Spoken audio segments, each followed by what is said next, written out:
kepada suster yang sakit ini setelah mengetahui ceritanya. Dia bilang, "Dah, suster, sekarang pulang, datanglah kepada papamu, minta ampun dan ampunilah dia." Karena suster yang sakit ini mempunyai suatu dendam dan kebencian yang sangat terhadap papanya. Demikian suster itu pulang, dia datang kepada papanya dan minta ampun serta mengampuni. Apa yang terjadi setelah dia mengampuni dan diampuni?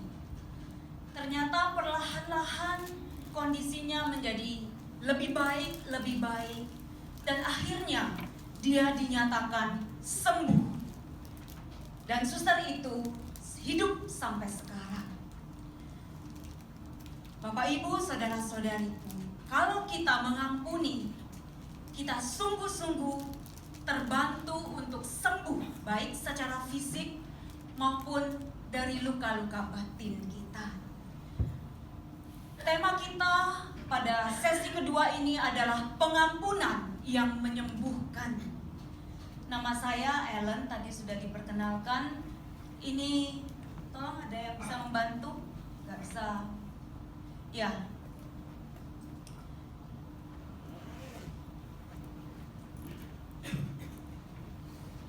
Ya, baik, karena masih ini keluarga saya dan beberapa pelayanan yang dilakukan. Lanjut aja terus lanjut.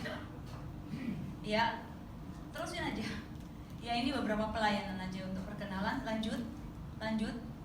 Ya, dan ini beberapa buku, nanti di akhir sesi saya bagikan kepada yang berminat. Silakan lanjut. Baik, sekarang kita akan melihat mengenai luka. Tadi Andi sudah membuka dengan mengatakan mengenai luka. Apa yang dimaksud dengan luka batin? Luka batin adalah segala pengalaman yang tidak menyenangkan, pengalaman yang menyakitkan yang pernah kita alami di masa lalu, dan yang sampai sekarang ini masih kita rasakan efeknya dalam berelasi dengan orang lain, dalam pengambilan keputusan, bahkan di dalam reaksi-reaksi kita berhadapan dengan suatu kejadian-kejadian di dalam hidup. Dan ini bisa sangat mempengaruhi keberhasilan kita, kebahagiaan kita, pencapaian-pencapaian kita. Orang yang terbelenggu pada masa lalu, dia akan sulit untuk mencapai kehidupan yang maksimal, yang bahagia. Bapak, Ibu, saya dilahirkan sebagai anak yang kelima, terakhir dari 5 bersaudara. 1, 2, 3 laki-laki, yang keempat perempuan, usianya selisih 10 tahun dengan saya. Sepupu-sepupu kami itu sebaya dengan kakak saya yang perempuan. Jadi, kalau saya bermain dengan mereka, saya itu jadi anak bawang. Tahu ya? Pupuk bawang. Saya berbuat yang benar, tidak ada poinnya. Saya berbuat salah juga nggak dianggap. Tanpa saya sadari, pelan-pelan saya bertumbuh menjadi seorang yang haus akan pengakuan. Sehingga ketika SMP, SD, SMP, SMA, saya itu berjuang untuk meraih prestasi demi prestasi, baik akademis maupun organisasi. Dan tanpa saya sadari itu juga menjadi suatu beban sebenarnya. Saya ingat ketika saya kuliah, setiap kali mau ujian, itu saya manggil tukang pijat karena di sini leher saya tegang dan kaku sekali. Dipijat dengan full power. Dan itu saya alami berulang-ulang. Bagi saya, kegagalan dan keberhasilan itu sangat serius ya, buat saya. Dan saya berpikir bahwa prestasi itu adalah segala-galanya. Tanpa itu saya tidak berarti. Otomatis saya selalu ingin menjadi nomor 1 ya. Dan hal ini membebani ya. Saya selalu menghadapi banyak tekanan-tekanan yang saya timbulkan dari dalam diri sendiri. sampai pada suatu ketika saya ingat hal yang sebenarnya konyol. Ketika SMA, seorang teman tanya, bisa nggak kamu terjemahkan PR bahasa Inggris adik saya? Oh, saya bilang bisa, langsung tanpa berpikir dan tanpa melihat dulu bahannya.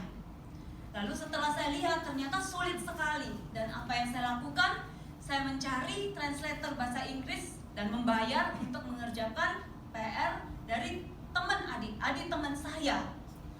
Saya tidak bisa menolak karena saya takut kalau saya menolak permintaan orang lain maka saya tidak dilibatkan, saya tidak disukai. Hal-hal seperti ini kalau saya kembalikan ke belakang dipengaruhi karena saya masih sungguh-sungguh ingin mendapat pengakuan ya.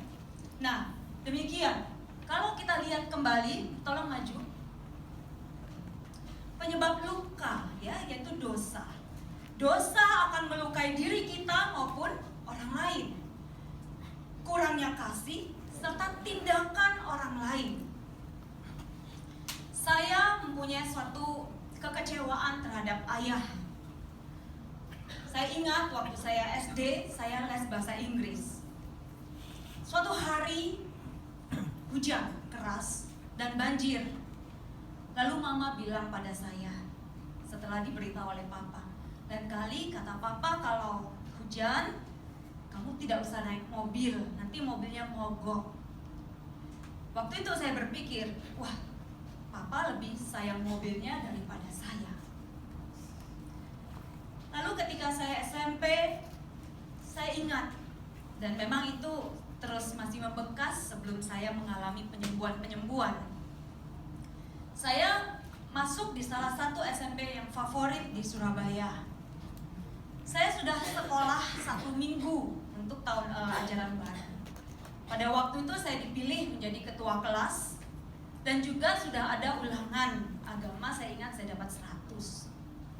Lalu tibalah satu kali mama saya bilang pada saya, kata papamu, kamu pindah aja dari sekolah itu ke sekolah yang di dekat rumah. Karena sekolah yang saya sekolah sekarang itu jaraknya jauh, sekitar 15 km dari rumah, dan tidak ada yang mengantar. Akhirnya dengan terpaksa saya mengikuti kehendak papa masuk di sekolah yang dekat rumah. Hari pertama sekolah saya sebenarnya sangat terkejut melihat teman sebangku saya itu ternyata kok ada kutunya ya, dan mejanya reot, sekolah itu kumuh. Lalu kemudian saya bertahan selama 1 minggu dan saya bilang sama mama saya tidak bisa sekolah di situ, dan akhirnya kembali ke sekolah yang awal dan ikut antar jemput. Bapak Ibu, luka masing-masing dari kita punya pengalaman-pengalaman yang berbeda. Silakan tolong dimajukan. Nah, kita lihat efeknya apa selain penyakit fisik yang pasti terkena adalah secara emosi. Bahkan menurut penelitian hampir 75% penyakit fisik itu adalah disebabkan juga karena psikis atau yang kita sebut psikosomatis. Nah, yang emosi ya orang mengalami tekanan, stres, kesepian, dan berbagai hal yang tidak menyenangkan. Nah, kita lihat di sini. Hal yang paling parah lagi dari luka batin, tolong lanjut. Luka batin itu menghambat kita untuk mengalami kasih Allah. Jadi berarti ini menghalangi perkembangan rohani kita. Orang yang luka batin itu sulit sekali merasa dikasihi oleh Allah. Oleh sebab itu kita sangat membutuhkan rahmat Tuhan untuk mengalami penyembuhan dari luka. Sehingga relasi kita dengan orang lain, khususnya dengan orang terdekat, keluarga kita itu bisa pulih, bisa menjadi dekat kembali.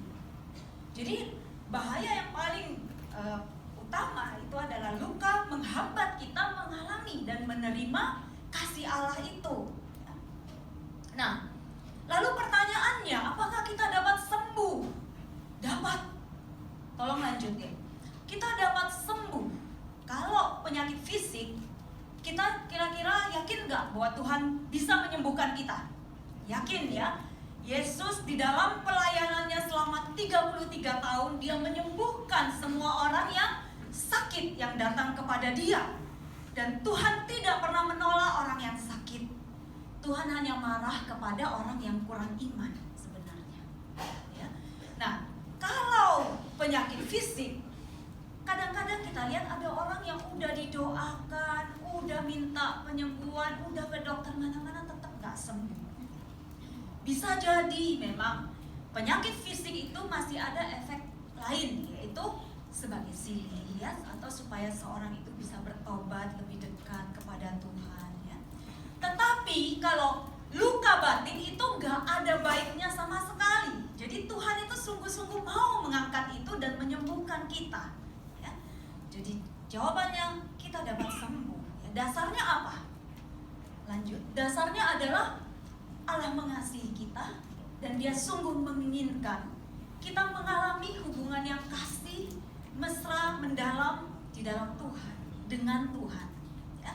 Jadi dasar penyembuhan kita adalah cinta Allah sendiri. Nah, Tuhan sungguh menginginkan kita mengalami itu. Saya yakin Anda semua percaya dikasihi Allah. Tapi saya hanya ingin menunjukkan bahwa betul Allah itu mengasihi. Bahkan Adam dan Hawa pun yang waktu itu sudah jatuh di dalam dosa ya, melanggar perintah Tuhan.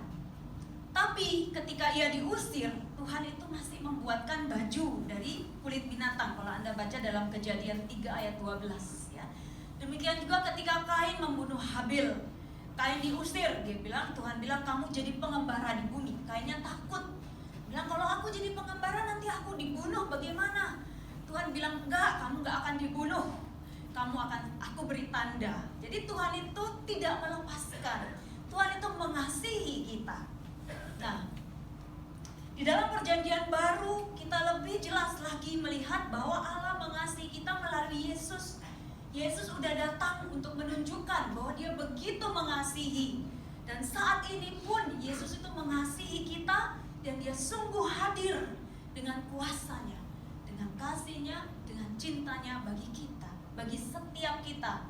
Mukjizat terjadi bagi orang yang tadi lagunya apa? Setia dan percaya ya. Nah, kalau kita menyadari kasih Allah, ini sebenarnya sudah melakukan suatu proses penyembuhan ilahi. Di dalam doa-doa pribadi saya seringkali doa hening. Jadi setiap hari berdoa, ujian, penyembahan, bertobat, baca kitab suci, kemudian saya masuk di dalam hening. Nah, pada waktu hening itu seringkali memori-memori yang buruk, perasaan-perasaan negatif yang masih ada itu muncul. Saya pernah mengalami beberapa kali dan bukan hanya sekali, perasaan kekecewaan terhadap papa itu muncul di dalam doa pribadi. Dan pada waktu itu karena saya udah mengerti penyembuhan batin, ya saya banyak membaca kitab suci. Pada waktu itu saya berani untuk melihat dan mengakui perasaan-perasaan itu yang negatif, dan kemudian saya mau menyerahkan pada Tuhan, walaupun tidak mudah. Walaupun waktu itu saya merasakan tidak enak dan saya nangis. Tapi setelah saya mengakui dan saya menyerahkan, saya mengalami itu kelegaan, enteng, dan pelan-pelan. Itu terjadi beberapa kali, berulang kali, pelan-pelan. Jadi penyembuhan itu suatu proses ya, penyembuhan batin khususnya. Tapi ini bisa terjadi di dalam doa-doa kita ketika kita menyadari bahwa kita dikasihi oleh Allah. Nah, kenapa saya bisa mengampuni papa? Karena saya itu udah mengalami bahwa Allah itu mengasihi saya. Jadi di dalam retret, di dalam pengajaran-pengajaran, di dalam doa-doa saya itu sering kali mengalami sentuhan kasih Allah. Dan itu yang banyak sekali membuat saya itu kuat menghadapi banyak kesulitan dan seterusnya, termasuk mengampuni papa. Jadi ketika saya mengalami saya ini dikasihi Allah dan saya ini udah cukup dikasihi, saya itu bisa melihat papa saya dengan pandangan yang berbeda. Saya malah bisa kasihan. oh ternyata papa ini juga adalah orang yang kekurangan kasih, sehingga dia mungkin tidak bisa memberikan kasih itu bahkan juga kepada saya merasa diabaikan ya, dan seterusnya. Jadi karena saya menyadari bahwa Allah mengasihi, saya bisa juga mengasihi orang lain yang menyakiti hati saya. Nah, jadi itu. Nah, kemudian kita lihat lagi bahwa sebenarnya inilah yang Yesus tawarkan pada kita ketika dia datang, yaitu untuk menyelamatkan kita dari dosa kita, dari kelemahan emosi kita, dari penyakit, dari segala yang membelenggu kita, sehingga kita tidak bisa mengalami sungguh-sungguh kasih Allah yang menyelamatkan dan membahagiakan. Allah itu kan memanggil kita untuk bahagia. Tadi dalam sesi 1, di dalam Tuhan ada kebahagiaan sejati. Tetapi seringkali banyak dari kita itu nggak bisa ngalamin itu. Masih ketutupan dengan banyak pikiran-pikiran atau persepsi yang salah tentang diri kita, tentang orang lain, tentang dunia, bahkan tentang Tuhan. Mungkin ada yang menganggap, oh Tuhan, kalau Tuhan saya baik aja baru Tuhan itu juga baik sama saya, dan seterusnya. Nah, Yesus datang untuk menyatakan bahwa dia mengasihi kita itu tanpa syarat, bahkan ketika kita masih berdosa. Bapak Ibu, saya mau menceritakan satu kisah saya bagaimana Yesus itu menyelamatkan keluarga kami. 23 tahun yang lalu saya ini adalah seorang istri yang egois dan ambisius. Saya ingin meraih S2 dan berkarir, tapi suami saya melarang. Dia bilang, anak masih kecil-kecil, kamu gimana mau kuliah lagi atau mau kerja? Dan saya juga punya usaha sendiri, ngapain kamu kerja sama orang? Kata suami saya. Tapi itu adalah cita-cita saya sejak saya SMP sampai SMA. Saya pengen menjadi wanita karir, punya gaji yang besar, penampilan yang necis, bonafit, di kantor yang prestisius. Itu cita-cita saya, dan makanya saya upayakan segala sesuatu untuk nanti bisa berhasil kalau udah kerja. Lah, tiba-tiba dilarang. Akhirnya di awal pernikahan kami itu adalah masa-masa yang sangat berat buat saya. Saya yakin juga buat suami, karena punya istri yang ngotot, ya, yang ambisius, yang nyari keinginannya sendiri. Kami sering bertengkar, banting pintu, saya yang banting pintu. Lalu kemudian saya ngotot mau kuliah. Akhirnya dikasih dengan sangat terpaksa ya, betul ya. Suami saya ada di belakang yang pakai baju putih itu. Dengan sangat terpaksa rupanya. Ya sudah. Tapi ketika saya memasukkan formulir S2, ternyata Tuhan punya rencana yang berbeda. Seorang mau datang cerita ini, cerita itu, bahwa kalau kamu kuliah anak masih kecil, kamu stres dan seterusnya. Romonya pulang, saya yang stres, saya marah pada Tuhan juga. Saya masuk kamar, saya nangis. Tuhan, masa sih saya mau kuliah S2 aja nggak bisa-bisa? Lalu pada waktu itu saya baca kitab suci. Carilah hikmat yang dari Tuhan, karena hikmat manusia, dari 1 Korintus 1. Lalu apa yang bodoh dari Allah lebih besar hikmatnya daripada manusia. Apa yang lemah dari Allah lebih kuat daripada manusia. Ini membukakan mata saya. Ini mengubah orientasi hidup saya yang tadinya mencari keinginan saya sendiri menjadi menyadari bahwa tujuan hidup saya itu sebenarnya untuk melakukan apa yang Tuhan kehendaki, melayani Tuhan lewat keluarga dan sesama. Kalau tadinya saya melihat keluarga dan suami itu penghambat ya, karier dan ambisi saya.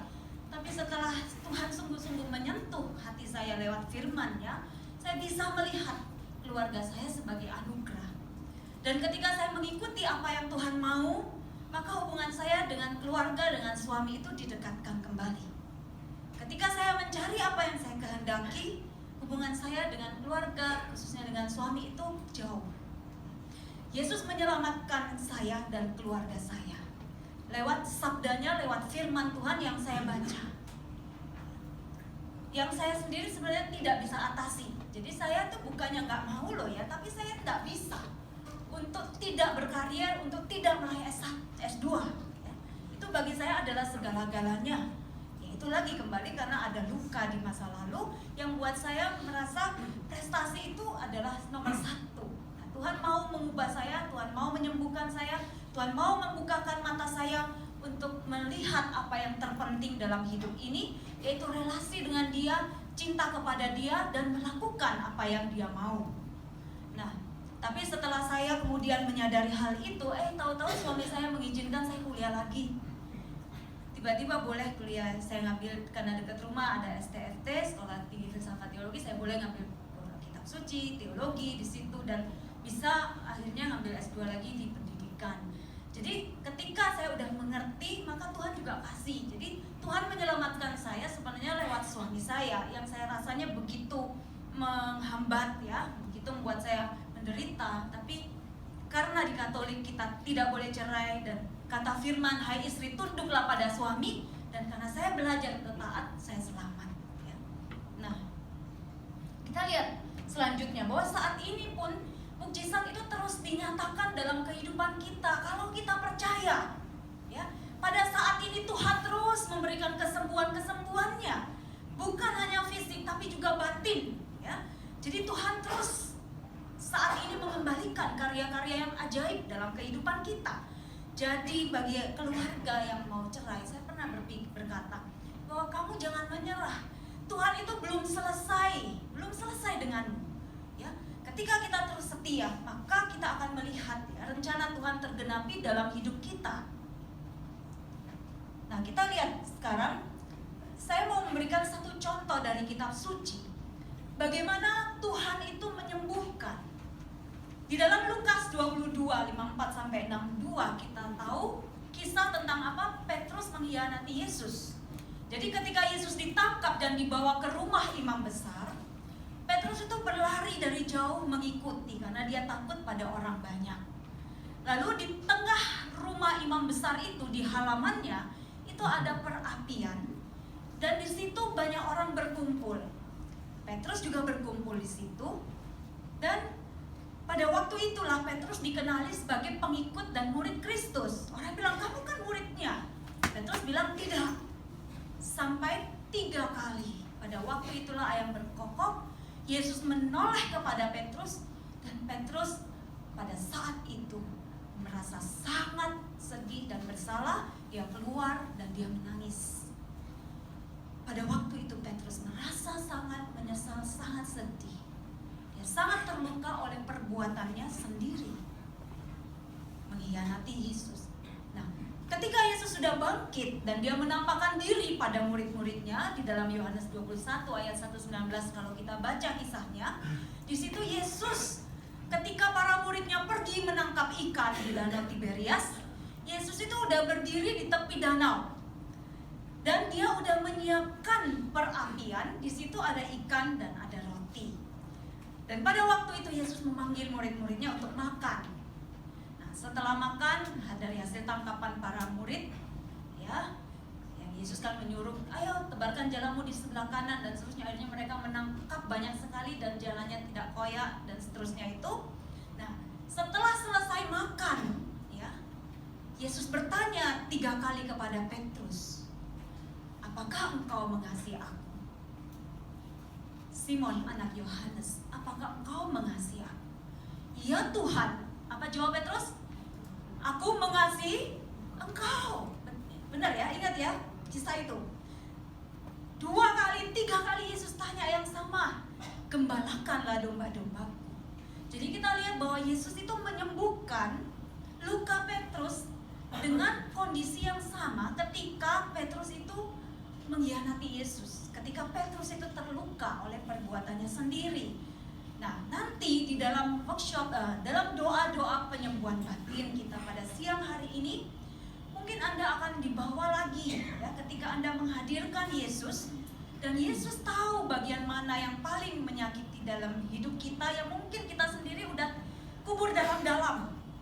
Mungkin emosi-emosi negatif itu kita nggak suka, makanya kita nggak mau ingat, dan kita kubur dalam-dalam. Tetapi karena itu belum disembuhkan, ya, dia masih hidup sebenarnya, dan itu masih mempengaruhi kita sampai saat ini. Itu tadi ya, sikap-sikap kita, emosi kita, dan seterusnya.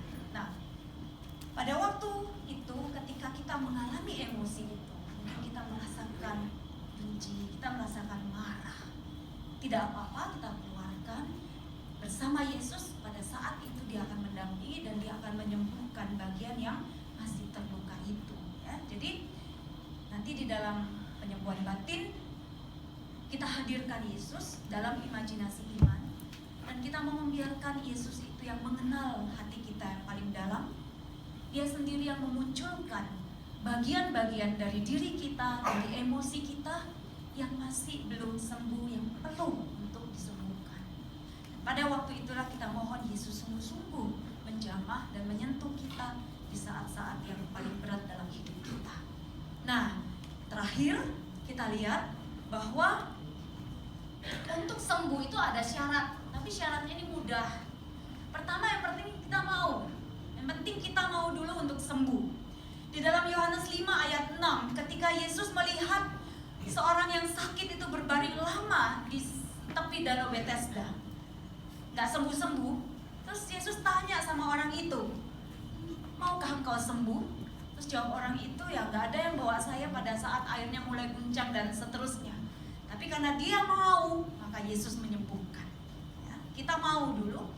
Yang kedua, kita harus punya iman. Iman apa?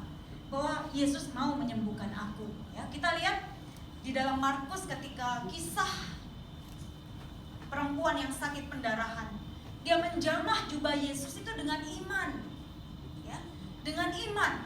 Walaupun orang banyak, tetapi dia meraih jubah Yesus. Dia percaya kalau aku jamah saja maka pasti aku sembuh, ya. Nah, kita lihat juga ketika seorang perempuan Sirofenisia yang minta anaknya disembuhkan dari kerasukan setan, Tuhan Yesus sudah bilang, nggak bisa, aku datang hanya untuk orang Yahudi, untuk orang-orang Israel, untuk domba yang terhilang dari orang Israel. Tidak layak memberikan roti kepada anjing, tapi aku pun bisa makan dari remah-remah meja Tuanku, kata si perempuan tersebut, ya. Perempuan yang tadi, betul, silakan dimajukan. Nah, jadi kita lihat iman ibu ini besar sekali. Kita juga sama Yesus itu jangan mudah menyerah. Kalau doa kita belum dijawab sekali, terusin, ya, terusin sampai Tuhan menjawab. Apalagi kalau kita minta penyembuhan batin, nggak mungkin Tuhan nggak mau sembuhkan, karena efek dari luka batin itu tadi yang parah. Kita nggak bisa mengalami kasih Tuhan, hidup kita terbelenggu, nggak bisa mengalami kebahagiaan dan sukacita yang Tuhan mau berikan kepada kita. Nah, lanjut kita lihat juga ketika seorang bapak yang datang pada Yesus karena anaknya juga kerasukan semacam epilepsi, udah didoakan oleh para murid tapi nggak sembuh-sembuh. Ketika Yesus datang, bapaknya tuh datang pada Yesus, Tuhan, kalau engkau dapat, sembuhkan anakku. Tuhan bilang apa? Apa katamu? Kalau aku dapat, ya. Tuhan Yesus kan ngomong gitu, kalau aku dapat. Tidak ada yang mustahil bagi orang percaya, ya. Lalu ayah anak itu langsung bilang, oh Tuhan, tolonglah aku yang kurang percaya. Jadi iman itu perlu kita minta iman yang terus menerus semakin besar setiap hari. Iman, harapan, dan kasih itu kebajikan teologal yang diberikan oleh Allah untuk menghubungkan kita dengan Allah. Jadi kita perlu minta rahmat ini, rahmat iman selalu lebih besar setiap hari, supaya kita semakin dapat menyaksikan mukjizat Tuhan itu terjadi dalam hidup kita, ya. Baik itu penyembuhan fisik maupun penyembuhan batin. Dan iman yang seperti apa? Sebesar melon apa sebesar biji sesawi? Oh, saya pikir sebesar melon. Nah, sebesar biji sesawi itu artinya apa? Seringkali kita tuh kalau mau doa, kita ragu-ragu, Tuhan ini mau kasih apa enggak ya? Doakan penyembuhan, Tuhan ini mau sembuhkan apa enggak ya? Nah, itu namanya iman sebesar biji sesawi itu. Memang banyak keraguan, tapi masih ada imannya. Jadi kita nggak usah nunggu sampai iman kita tuh terasa besar. Iman itu bukan perasaan, ya. Setuju nggak sih ini saya katakan iman itu perasaan atau bukan? Saya merasa cukup beriman, bener apa enggak ya? Kalau kita menunggu merasa iman kita besar, mungkin kita nggak akan pernah berdoa sesuatu dan tidak akan pernah diberikan oleh Tuhan. Iman itu ada tindakan, ya. Kalau kita percaya, kita penuh kasih, kita bertindak aja, maka di situ kita akan melihat mukjizat Tuhan. Iman itu tindakan kita. Apakah kita sungguh mau datang kepada Tuhan, minta kepada Dia untuk keperluan kita, keperluan keluarga kita, bahkan untuk kesembuhan orang lain. Iman adalah tindakan. Kita datang pada Tuhan, minta. Oke?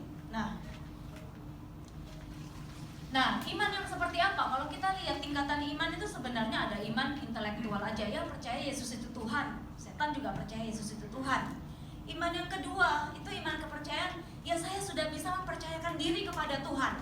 Tapi itu tidak cukup, itu belum cukup untuk mendapatkan kesembuhan ini, ya.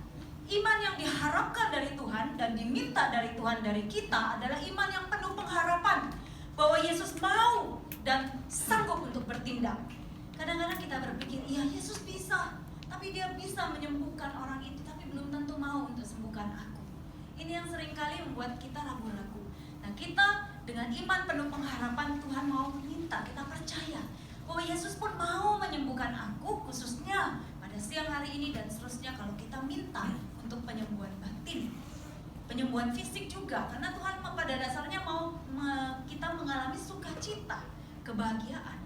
Penderitaan fisik, ya, penyakit fisik maupun batin itu membuat kita sulit untuk bersukacita, syukur kepada Tuhan. Setuju nggak ini? Setuju ya?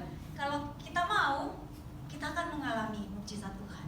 Kita minta dan kita sungguh-sungguh percaya pada Tuhan. Nah, itu syarat yang kedua. Yang pertama tadi apa? Mau. Yang kedua iman. Yang ketiga ini bertobat. Jadi kalau kita tahu bahwa dosa itu menimbulkan luka bagi diri kita dan orang lain, berhentilah berbuat dosa. Kalaupun tanpa kita sengaja kita jatuh di dalam dosa, bangkit lagi. Di dalam Amsal dikatakan 7 kali orang benar itu jatuh, 7 kali dia bangkit. Artinya kalau kita jatuh di dalam dosa-dosa yang tidak kita sengaja, jangan putus asa, jangan kecil hati, jangan membenci diri sendiri, tapi datang kepada Tuhan, ya. Nah, itulah gunanya sakramen taubat. Nah, tinggalkan dosa supaya kita tidak terluka dan tidak melukai orang lain. Yang keempat itu adalah mengampuni. Mengampuni sebagaimana Yesus sudah mengampuni. Anda tahu kisahnya dalam Matius 18 ayat 21 sampai dengan 35. Seorang budak berhutang berapa? 10.000 talenta kepada rajanya, ya, kepada tuannya. Lalu tuannya kasihan karena dia memohon-mohon. Lanjut. Lalu dibebaskan. Kalau Anda mau setarakan 10.000 talenta itu sekitar 1,8 T, ya. Nah, lalu begitu dia dilepaskan dari hutang segitu gede, dia keluar, ketemu dengan temannya yang berhutang berapa? 100 dinar. 100 dinar itu setara 3 juta rupiah aja. Tapi dia membebaskan temannya apa enggak? Enggak loh, dia malah mau memaksa temannya untuk harus mengembalikan uang itu. Akhirnya kelihatan sama orang lain, dilaporkanlah si orang ini kepada rajanya, kepada tuannya. Lalu tuannya bilang apa? Ditangkap, dipenjarakan lagi dia. Jadi seperti itulah juga kita. Kita ini kan udah dibebaskan dari hutang besar. Ini soal mati dan hidup loh. Kita itu udah dibebaskan dari Tuhan, oleh Tuhan. Lewat salib kita udah diselamatkan, diberi hidup kekal. Itu nggak ternilai. Itu besar sekali artinya. Nah, kalau kita nggak ngampunin kesalahan sesama kita, kesalahan orang lain, suami, istri, mertua, saudara, maka kita pun tidak bisa mengalami pengampunan, kasih, damai sejahtera dari Tuhan. Ya, jadi pengampunan itu adalah syarat untuk kita mengalami kesembuhan, mengalami cinta Tuhan, hidup yang baru dari Tuhan. Setuju nggak ya kira-kira ya? Setuju ya? Jadi kita mau nggak mengampuni? Nggak mudah. Saya pernah mengalami dikhianatin, difitnah oleh seorang teman. Ketika itu saya masih kuliah, tapi fitnahnya itu kejam. Lalu saya mengikuti retret luka batin, penyembuhan luka batin. Lalu pada waktu itu ada tiba saat pembasuhan kaki. Saya disuruh milih satu figur yang bisa mewakili orang yang melukai hati saya, dan saya disuruh membasuh kakinya tanda saya mau mengampuni. Pada waktu itu saya menolak dalam hati, saya nggak mau, kok enak. Dia udah nyakitin saya segitunya, terus saat ini saya ngampunin gitu aja. Tapi di sisi lain saya merasa ya udahlah, karena disuruh ya saya lakukan. Saya bilang sama Tuhan, Tuhan tolong aku mau tapi aku nggak bisa. Pada waktu itu ya sudah, saya maju, saya kucuri kaki figur itu yang mewakili teman yang saya bayangkan sebagai teman yang nyakitin saya alirkan air itu ke kakinya. Dan apa Apa yang terjadi ketika saya mengalirkan air itu ke kakinya? Yang terjadi adalah bahwa hati saya itu yang seperti disiram oleh air es, sehingga saya bisa betul-betul mengampuni dan hilang begitu aja. Jadi ini kuasa pengampunan itu menyembuhkan saya, melepaskan saya dari sakit hati.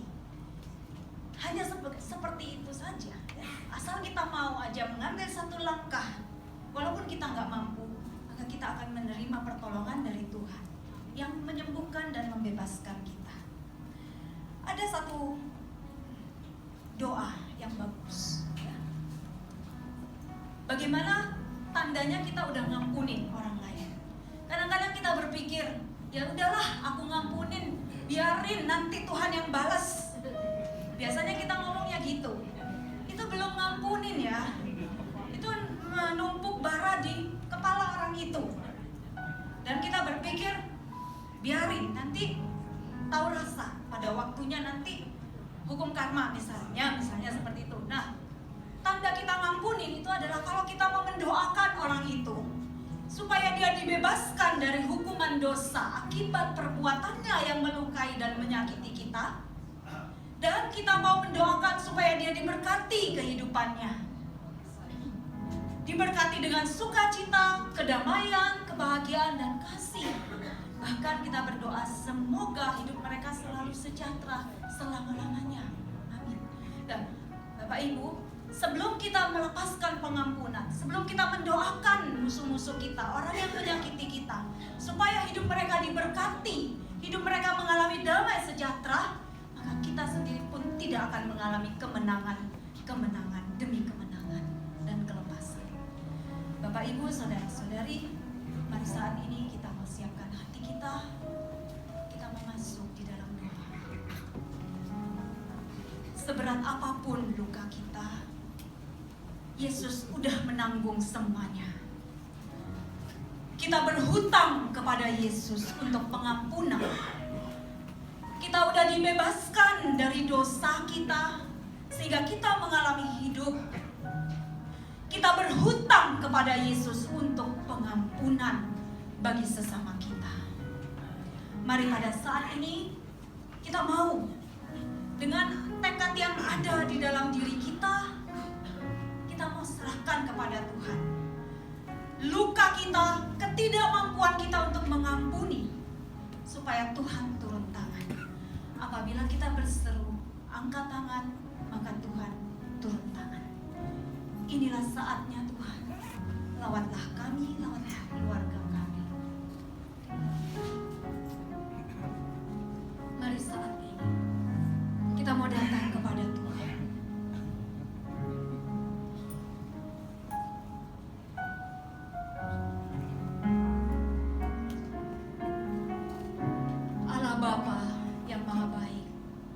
Dan Roh Kudus, saat ini pandanglah kami anak-anak-Mu yang hadir di sini.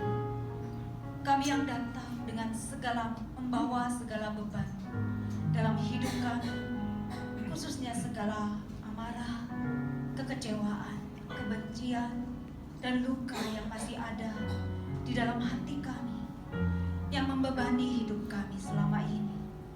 Tuhan, kami lelah, kami capek Tuhan, terbelenggu oleh pikiran-pikiran yang negatif, oleh beban-beban perasaan ini. Kami saat ini mau Tuhan datang kepadamu, supaya Engkau yang melepaskan kami, menyembuhkan kami, dan memulihkan hubungan kami